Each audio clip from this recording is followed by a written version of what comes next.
Qan analizi üçün bir klinikada mənə bir başqa qiymət demişdilər, 17 manat. Başqa birində 20 manat, o birində də 41 manat dedilər mənə.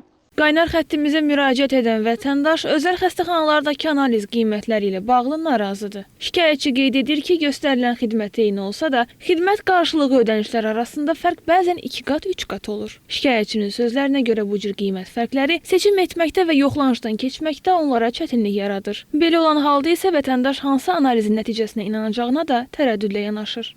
Özəl klinikada ilə analiz vermək istəyirdim, qiymətləri araşdırırdım mən. Yenə qan analizi üçün bir klinikada mənə bir başqa qiymət demişdilər, 17 manat. Başqa birində 20 manat, o birində də 41 manat dedilər mənə. Özüm tibb bacısıyam. Bilirəm ki, konkret qanda hansı elementlər yoxlanılırdı. Yəni üçündə də tamamilə eyni şey yoxlanılırdı. Başa düşə bilmirəm ki, bu analizlər eyni deyil ki, internetdə də araşdırmışam, standart bir qiymət tapa bilmədim də. Yəni hərəsinin fərqli qiymətlər. Yəni nə fərqi var ki? Eyni analizdirsə, niyə məsələn 20-30 manat arasında belə fərq olur?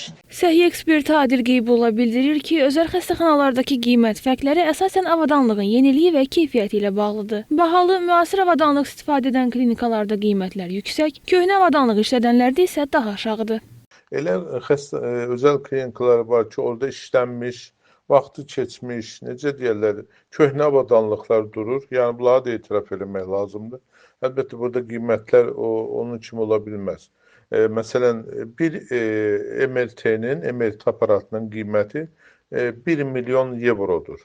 Bir də ki, var ki, bu 2-3 il işlənmiş aparatın qiyməti 100 min, 150 min evrodur, məsələn. Əlbəttə, bunların xidmət fərqləri də olmalıdır, görünməlidir. O da burada rol oynayır. Yəni, hər bir sahibkar o aldığı, sonra kapital qoyduğu avadanlığı nəzərə alaraq, yəqin ki, qiymətləri təyin edir. Mövzu ilə bağlı deputat Müşfiq Məmmədli bildirir ki, özəl sektorun qiymətləri bazar qanunları, tələb və təklif əsasında formalaşır. Burada yalnız avadanlıq, istifadə olunan reaktivlər deyil, həmçinin müəssisənin saxlanma xərcləri əsas rol oynayır. Amma özəl sektorun özünün qiymət tənzimlənməsinə gəldikdə isə, burada dövlət tərəfindən heç bir tənzimlənmə aparılmır.